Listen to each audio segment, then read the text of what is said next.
This is, without a doubt, the most strategic board game that we've ever made. Strategy, playing with your friends and the politics at the table, and then also either reenacting history or creating your own history. I could play communist Germany versus monarchist Russia, and we could see like how that would actually have played out, because one of the super interesting things about this board game is that you can literally rewrite history. I don't think there are any other strategic games that give you the option to completely change what did happen into a totally alternative timeline. And not only that, but you get a complete power trip because you've got these little miniatures on the map and you're ordering them around like a general. The Paradox Interactive staff are, like us, fans of grand strategy games, board games and video games as well, as you'd imagine. So the fact that this game justifies its place among other strategy games that are out there, it really has its own feel to it, as well as being reminiscent of the Hearts of Iron video game. Obviously the video game has a huge amount of choices, and what the board game does really well is distill that amount of choice into a way that really works on the tabletop. So you've got things like the focus deck, which relates to the focus tree that you have in the video game.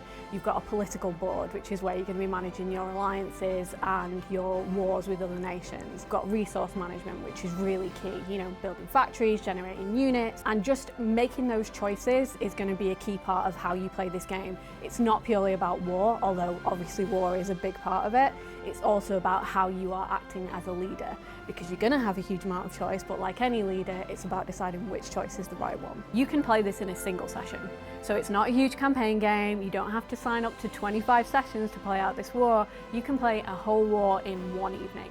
3 to 4 hours, and you can completely crush your friends, and you can talk about it for a year and gain all of the respect that that deserves. And then for your next session, you can bring your friends around again, you can talk about what happened last time. Oh, Jamie backstabbed me last time, I'm gonna get him this time. You can take either different countries and change their ideologies, or even you could take the same country. Maybe communism didn't work out for the Soviet Union, so maybe they can try a monarchy, for example. It's a game where there's a ton of player interaction, so what you do might directly impact somebody else's choices in turn. And another interesting thing about it is that there's actually a thing called simultaneous play in this game. You don't have to wait for someone to completely finish their turn.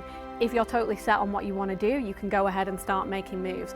You might want to wait sometimes and see how things lie before you make decisions, because unless your friends are really nice, they're not going to let you have takebacks. But it does mean that the game is continually flowing, everyone's kind of moving and doing their own thing, exactly as it would be if you were really commanding a war.